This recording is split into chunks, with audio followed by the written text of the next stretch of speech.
The opening scene is set in New York City, where we are introduced to a young boy named Milo. He is confined to a wheelchair, but despite this, he dreams of becoming an astrophysicist. Simultaneously, on a farm in Missouri, a man named Ricky is talking to his friend on the phone. He doesn't notice that an aircraft lands near his house, after which he loses the signal on his device. This signal disruption extends beyond Missouri, becoming a global issue. Soon after, an airplane lands amidst the heart of New York City, with the sky shrouding in fog and a fleet of enormous spacecraft blocking the sun. In the face of this bizarre occurrence, military forces prepare for action, while citizens descend into panic. The news reporters speculate an invasion, yet the identity and intentions of these newcomers remain uncertain. In a surprising turn of events, the people are visited by their deceased loved ones, who introduce themselves as Carolyn, the alien supervisor for Earth. Government officials label them as overlords. They all convey the same message, that they're here to help the Earthlings and to put an end to suffering, hunger, and sickness. They claim that they're not the conquerors, but the driving force that'll help humanity change, probably by killing it. They assure that everything will be the same except for one thing: injustice. According to them, a new version of Earth known as utopia will be the new law of the land. In the ensuing days, the world begins to undergo a transformation, just as the aliens promised. Warring people, like Arabs and Jews, come together in harmony. A government meeting reveals that the wars in the Congo, Sudan, and Korea, which could not stop for years, have ended. One evening, Ricky and his girlfriend Ellie are preparing for bed when all the electronic devices in their home go haywire. The residence starts to tremble, so Ricky, Ellie, and their dog retreat down to the basement. Soon after, a mysterious light coming from a droid slowly dismantles their house, forcing Ricky to step outside. The spacecraft opens its door, inviting him inside. Ricky agrees to get in on the condition that they leave his family alone. In response, the droid restores his house to its original state, and Ricky boards the craft to fly away. Elsewhere, the military checkpoints close the area over which the spaceship is hovering. However, a crowd of sick and crippled people try to make their way to the restricted area. Amidst this, a woman steps forward with her sick child and lifts the crying baby up towards the sky. "Please, take him. I don't want him." In the next scene, Ricky finds himself at the Four Seasons Hotel in New York City. He recognizes the hotel as it's the same place where he and his late wife Annabelle had celebrated their honeymoon in the past. Before long, a disembodied voice introduces himself as Carolyn and proposes that Ricky serve as a liaison between the overlords and Earth's inhabitants. Confused and hesitant, Ricky suggests that someone with more political influence should be chosen for this role. However, the voice mentions that Ricky is the most suitable candidate due to his honesty, trustworthiness, and because his name will remind everyone of Trailer Park Boys, which always brings a smile. The alien also provides him with a shiny device whose design is futuristic, but its purpose is unknown. Meanwhile, the government officials learn of Ricky's abduction, so a US secret agent named Paul Danlow decides to visit Ricky's farmhouse for additional information. By the time he reaches it, several news reporters surround the area to cover the event. Coincidentally, at the same moment, the droid drops Ricky off and departs. Following this, Paul summons Ricky for a private conversation, during which he demands the surrender of the shiny device. When Ricky resists, Paul holds him at gunpoint, leaving our guy with no choice but to comply. However, as Ricky proceeds to hand over the device, he opens its lid, activating some sort of unknown force. As a consequence, the crying baby from earlier mysteriously gets healed. Hours later, similar reports come from around the world, as various diseases, even the incurable ones, are inexplicably cured. College students everywhere are free of chlamydia. Afterwards, Ricky is summoned to the White House for a press conference. There he tries to take things slowly by introducing himself as a mediator between the overlords and Earth's inhabitants. However, the situation quickly spirals out of control as reporters press for more information about the aliens. They pose numerous inquiries about Carolyn's appearance and the contents of the droid, none of which Ricky can answer. All he can say for certain is that those things they just showed off in Mexico are fake as shit. In the next meeting, Ricky asks Carolyn to reveal himself, but the latter claims that the world is not ready to see him yet. As the days pass by, sky, Ricky is summoned to numerous meetings to deliberate on the future of Earth. The information discussed in these meetings is then relayed to the public through conferences. Ambitious agendas are set, including the eradication of poverty, disease, and the maintenance of global peace. In the midst of these developments, Ellie discovers that Annabelle had visited Ricky earlier, and the Four Seasons Hotel holds sentimental value as their honeymoon suite. This revelation understandably saddens her, but despite her feelings, she assures Ricky of her unwavering support. In just 6 months, the Overlords, with Ricky's assistance, successfully eliminate warfare, hunger, and poverty from the world. They got a long way to go before they get rid of stupidity, though. However, there remains a faction of humans who are hesitant to trust the aliens, suspecting ulterior motives, such as an invasion. A resistance movement known as the Freedom League, funded by media tycoon Hugo Wainwright, is gaining a lot of followers. They start spreading doubt in Carellan's patronage, filling the streets with protests. Ricky conveys this information to Carellan and again tries to persuade him to reveal himself. He claims that it will foster trust, but the alien continues to decline such requests. "But what if they laugh at my nose?" says Carellan. On the other hand, Milo is constantly dedicating himself to gathering the information about the aliens and is trying to figure out how their arrow works. He uses his extraordinary intelligence to write an essay about the same that earns him a complete scholarship in a new school. According to his research, the Overlords are 30,000 years ahead of Earthlings. One evening, Milo witnesses his mother making a purchase from a local dealer and expressing dissatisfaction with the quality of the goods. When she requests a refund, the dealer slaps her and busts out a firearm. Milo intervenes and confronts the dealer, leading into a heated argument. As a result of this, the dealer shoots Milo in the chest, killing him instantly. But just a few seconds later, a beam of light descends from the sky, emitting a mysterious force. It instantaneously kills the dealer and miraculously revives Milo. Not only is Milo brought back to life, but he also gains the ability to walk. Back in Missouri, Ricky and Ellie are having dinner when the latter candidly expresses her discontent with what's going on. She believes that the aliens are playing with his mind, and this is why they aren't allowing him to move on from his past. Thus, she attempts to persuade him not to continue working for the Overlords. But despite her concerns, Ricky insists that it's his responsibility, as he sees himself working for the betterment of the entire world. In addition, Ellie is also sad, as they are unable to have children despite their best attempts. The reason for this is unknown, however. Their conversation is abruptly disrupted by their dogs barking. Ricky steps outside to check, only to be unexpectedly knocked out by some people. A short while later, he regains his consciousness and finds out that he has been abducted by the Freedom League militants. Ricky is then taken to a remote base, supervised by Hugo. Upon arriving at the massive underground bunker, Hugo proposes that they regain control from the Overlords by destroying the positive changes they've brought to humanity. He also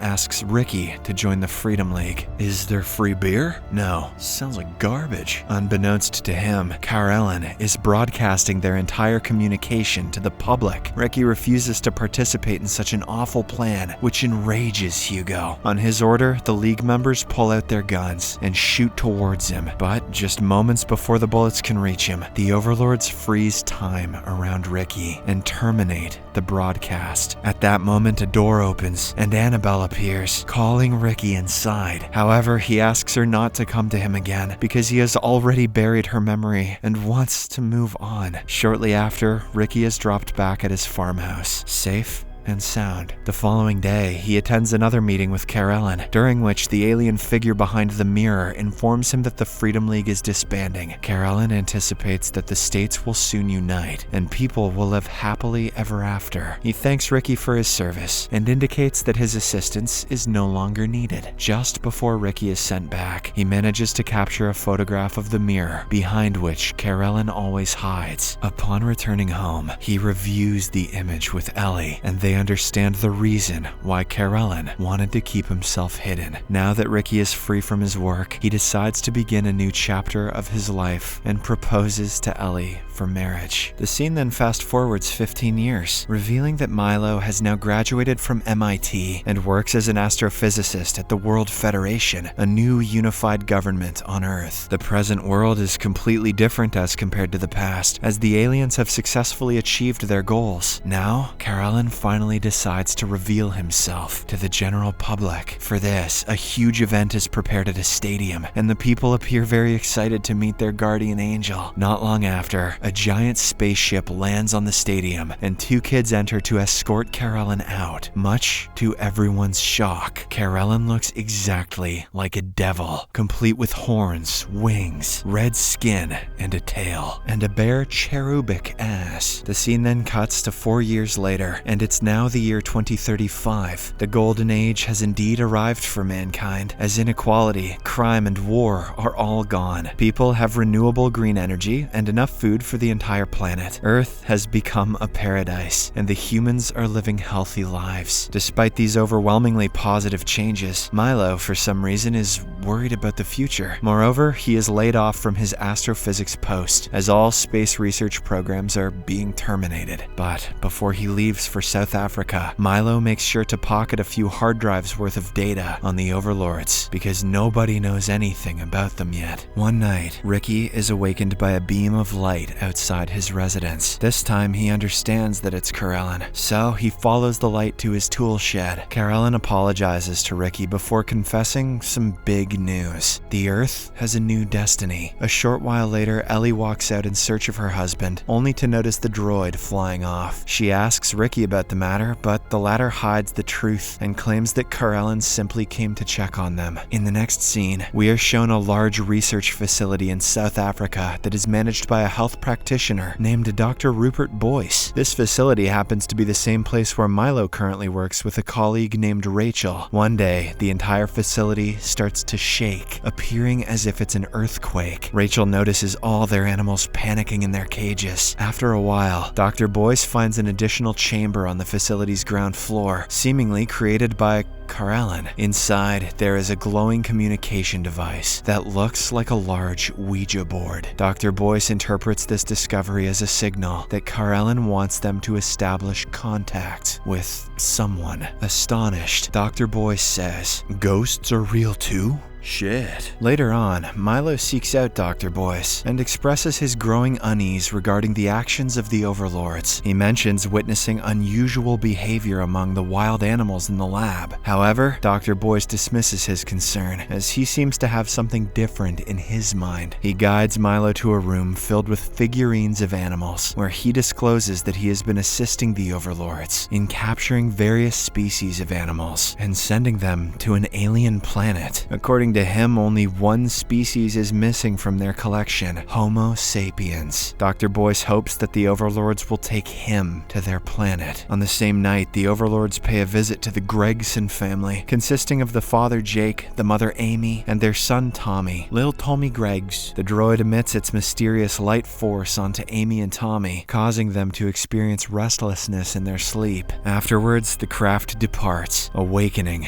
Tommy. Jake overhears his wife murmuring about saving their children in her sleep and becomes concerned. He wakes her up before going to check on Tommy. Jake finds his son in the garage, who is acting in a strange manner. When he tries to approach him, the young boy forcefully shoves him against the wall. The following day, Jake shares the incident with his wife and also points out Tommy's recent bizarre behavior. Amy doesn't believe in his words, but when he insists, they take Tommy to a counselor named Peretta. During their initial session, Tommy confides in Peretta about apocalyptic visions he has been experiencing. He describes being taken by the overlords to a dark, hot place where a large eye blocks out the sun. "You're just describing Lord of the Rings, Tommy," says Peretta. As Peretta begins to ask too many questions, the voices in Tommy's head become increasingly chaotic, leaving him deeply disturbed. He covers his ears and abruptly exits the room, sending his parents into a state of panic. Meanwhile, an invisible force tightens tightens around the crucifix hanging from Peretta's neck, causing her to choke. But before she can be killed, she manages to remove the chain. Tommy then touches his mother's belly and tells her that the baby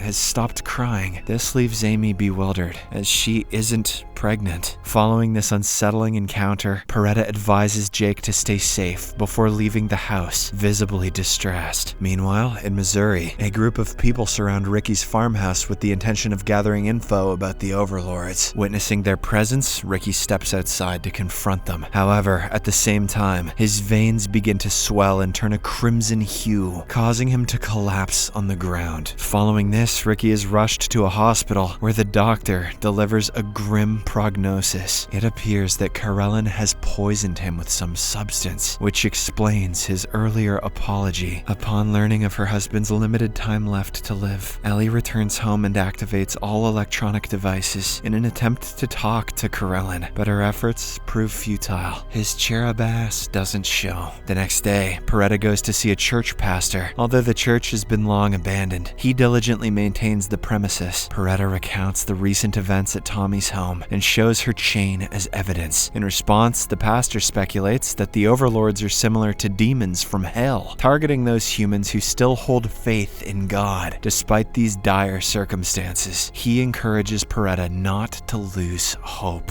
4 months later, Jake and Amy receive an astounding revelation. Amy is pregnant, something which their son knew a long time ago. Despite the shock, they enjoy the good news, and Amy starts considering names for their upcoming baby. After a while of deliberation, she comes up with a name, Jennifer. Strangely enough, Tommy knows the name before Amy can reveal it. One evening, Peretta visits the Gregson family's residence to offer her prayers. During her visit, the alien droid appears directly above their house, projecting a beam of light. Peretta raises her damaged crucifix towards the droid, prompting it to depart. Following this, she rushes to check on the family, finding them unharmed. She attempts to warn them about the evil nature of the overlords, but the family doesn't believe in her claims. Later that night, Peretta learns of Ricky's illness through the news and decides to visit his farmhouse. Upon her arrival, she meets with Ellie and tries to befriend her. In the meantime, Dr. Boyce prepares a special party event at his office building. He sends one of his employees, Morton, to California in order to invite the Gregson family on the pretense of interviewing Jake for a job. Unbeknownst to the Gregsons, Dr. Boyce is following the strict orders of Carellen, who is now after the family. Jake initially hesitates to accept the invitation, but he eventually agrees due to Amy's insistence. The scene then cuts to the night of the party, where a grand hall is packed with the dressed-up people, including Milo and Rachel. The Gregson family arrives and meets with Dr. Boyce. Shortly after, Tommy is escorted to an entertainment room, while Dr. Boyce offers to show Amy around the premises. Jake coincidentally meets Milo, and the two engage in conversation. Surprisingly, the latter reveals that the organization is shutting down, and no recruitment is taking place. Sensing that something is amiss, Jake shares this information with his wife before going to find his son. Just then, Carellen, the guest of honor for the evening, makes his entrance at the party venue. He ascends the stage and informs the attendees that with Mr. Boyce's assistance, he has been sending different species of animals to his home planet to establish a zoo. After a brief speech, Carellen instructs Dr. Boyce to bring Amy to the room with the Ouija board for a private talk. Once there, Carellen has Amy's hand on the board, which enables him to communicate with the unborn baby inside her. He then transmits the messages to the skies via a mysterious beam of light. Unable to comprehend what's happening, Dr. Boyce tries to extricate Amy from Carellen's grasp, but she unexpectedly hurls him across the room. Meanwhile, Jake locates Tommy, but the boy's mind appears to be under the control of someone else. As Jake approaches his son, he is forcefully pushed against the wall. Subsequently, Tommy runs towards the roof and jumps off, but instead of falling to the ground, he manages to hover just a few feet above it, avoiding a potentially fatal impact. impact. With this experimentation, Carolyn announces that Amy's job is done. She and Tommy then return to their normal state of mind, and Jake hastily takes them back home. On their way, Amy experiences an immense pain in her stomach, causing her to be rushed to the hospital. On the other hand, Milo, who has been observing the light beam, deduces the purpose behind Carolyn's actions. Carolyn was using Amy and the Ouija board to transmit a message in his native language to interstellar receptors. Later, Milo, accompanied by Rachel, returns to his place and initiates some research. After an entire night of diligent work, he learns that the symbol Carolyn was broadcasting in the sky was the constellation Carina, the Overlord's home world. Thrilled by the discovery, the two end up sharing a romantic kiss, and Milo gets his first half-chub. In the next scene, Carolyn travels back to Missouri to pay Ricky and Ellie a very important visit. He presents them with a vial of medicine, claiming that it possesses the power to completely heal Ricky. Shortly after, Peretta bursts into the scene and accuses Carolyn of deceiving humanity. This makes Carolyn confess that it wasn't Ricky's illness that had caused his sterility, but rather, it was his own doing. He justifies his actions as an act of kindness because the Earth's days are numbered. According to Carolyn, those with children will face significant hardship in the near future, so he chose to spare Ricky from such suffering. Despite the explanation, Peretta grabs a shotgun and fires at Carolyn, killing him on the spot. This makes her feel that the world's problems are finally over. However, a guilt-ridden Ricky suddenly springs into action and administers the vial of miraculous medicine to Carolyn, reviving him from the brink of death. And with his second life, Carolyn tells a crying Peretta that her faith in religion is good, but still in vain, because no one can prevent what's coming.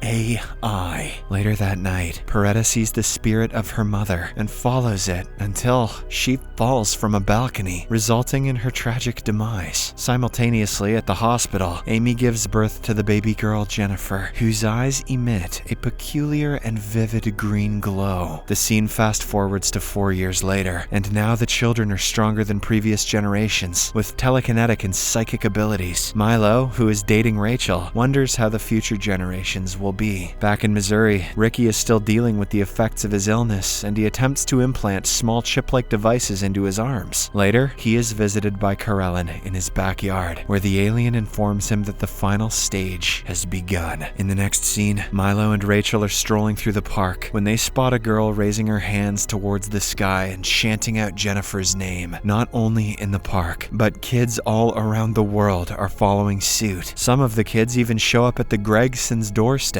looking for their leader. It appears that only Jennifer has the power to show them worlds beyond Earth. Seeing this unusual phenomena, Jake and Amy decide to relocate to New Athens, where the humans still follow the old way of life. As they drive out of their place, a number of children block their path, but Jennifer effortlessly moves them aside with her extraordinary abilities, taking the parents aback. It's like the story of Moses, but way freaking weirder. As all of this is happening, Milo learns that all the kids are connected to Jennifer. In order to find more information, he tries to reach Jake, but the latter ignores his calls, as he wants his children to live a normal life. As the Gregsons make it to New Athens, they learn that the city fits the time before the overlords arrived. The city is polluted, smelly, overcrowded, and death is always lingering in an alley somewhere.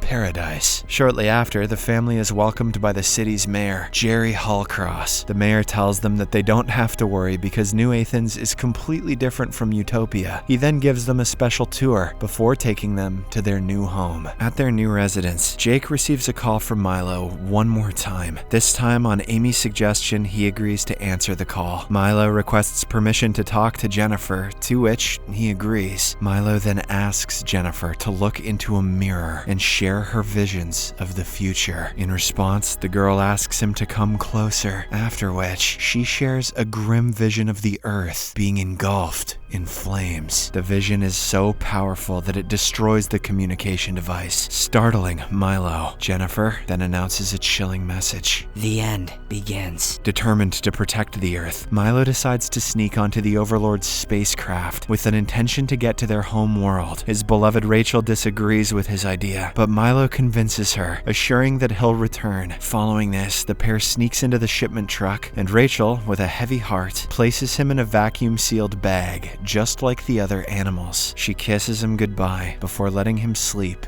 in the bag. Milo is then transported onto the spaceship, and the ship departs. In the farmhouse, Ricky is presently experiencing intense pain as the small chip-like devices don't help him anymore. Did they ever? Ellie tries to soothe him, but Ricky cries out Annabelle's name, leaving Ellie devastated. At this point, Ricky is teleported back in time and finds himself in the Four Seasons Hotel. There, he begins dwelling via his old reminiscences, but he soon realizes that it's just his obsession. Carolyn, who is also present there, offers to bring her back and slow down the time for him so that he can spend more with her. However, Ricky refuses because it's not real. I mean, you're in the Matrix talking to an alien. Is any of this real? He then makes a bold decision and asks Carolyn to bury the room, deleting the memories once and for all. That night, Ricky steps outside the house and lays down in the yard, gazing up at the sky. Ellie joins him, and Ricky confesses his love for her. As they talk, he slowly passes out and succumbs to his illness. On the other hand, the Gregson family is enjoying an old movie in a cinema hall. When Carolyn suddenly appears on the screen, he addresses the people of Earth one last time, claiming that the Golden Age is coming to an end. He also informs them that the children will all leave the Earth to become superhumans, and no more of them will be born. The adults will have to live out their century in peace, paving the way for a new species. At this moment, a pregnant woman in the hospital freaks out as her baby has gone missing. Following this, Jennifer begins to float in the air and moves towards the sky, followed by all the other children on the planet. The parents cannot believe what is happening, and they cry out in the pain of separation. Jake and Amy hold their son and plead with him to stay, which the boy complies with. The three remaining Gregsons then go in search of the mayor, Jerry. Eventually, they find him at the church in the cemetery, where his daughter is buried. He has a time bomb beside him as he is on the verge of blowing up the entire New Athens. Jerry expresses that there was hope when their children were on Earth, but now there is no reason to live. Jake encourages him not to lose hope and to keep fighting, but the mayor doesn't listen. While they talk, Amy realizes that Tommy is missing and goes out to find him. When she locates him, Tommy informs her that his extra time on Earth has ended, and he must join the rest of the children. Amy can't stop her son and watches him ascend into the sky with a heavy heart. With both of their children now absent from their lives, Amy rejoins Jake amidst his argument with Jerry. She attempts to soothe Jake by reminiscing about their past, about how they met and fell in love. The couple then holds hands, and the bomb detonates, engulfing the entire city. Meanwhile, Jennifer stands atop a hill, gathering energy into a radiant light and sending it into the sky. In the Overlord's spacecraft, Milo struggles for breath and gets himself out of the bag. He hurriedly reaches for his medicine and injects it into his body. Once he stabilizes, he is welcomed by an alien named Vindarton. Vindarton informs him that 40 years have passed on Earth, revealing that they are on the 6th planet in the Carina system. Milo inquires about the condition of Earth, and Vindarton shows a darkish planet which is full of lava. The alien then reveals that the Earth's future was planned millennia ago by the Overmind, the supreme creator. Furthermore, he explains that they simply travel to planets designated by the Overmind and carry out his instructions to alter them. After hearing all of this, Milo requests permission to meet the Overmind, driven by his desire to understand everything. He is then teleported to a white space where he finds an orange shadow that represents the Overmind. In order to help Milo feel secure, it takes the form of Rachel and explains that the children are divine and they can only become part of the whole. When Milo asks if humanity is over, he sees reflections of Rachel and becomes lost in intense light. When he wakes up, 85 years have already passed, and Earth is now abandoned, with all of humanity having died out, leaving him as the last human being. Nevertheless, the Overlords, who wanted to help Milo, present him with an aged, frozen corpse of Rachel. Devastated, Milo pulls out the necklace from the body, shattering it into pieces. Karellen consoles the grieving Milo and assures him that Rachel continues to exist as a figment in Milo's mind. The alien generously offers Milo to live the rest of his days on the Overlord's craft. However, he volunteers to return to Earth and report back his findings as a scientist. Upon his return to Earth, Milo sits in the middle of a ruined city on an old couch. He documents everything and sends the information to the Overlords. He reflects on his life from its very inception and implores Karellen to preserve something from the planet to ensure humanity's enduring memory. Shortly after, Milo finds Jennifer, the last remaining child, gathering energy from what's left of the Earth. The ground beneath Milo begins to crumble and fear grips him. In the final scene, Milo begs the Overlords to at least safeguard a memento. In response, they play him his memories, allowing him to retrieve his life, sounds, visions, and feelings. And for that brief moment, right before the world explodes, Milo goes back to a simpler time, a world without utopia. Finally, the planet erupts into countless fiery fragments, while the Overlords fly away. Subscribe for more videos like this, turn on notifications, and leave a like to help the channel out. Thank you for watching.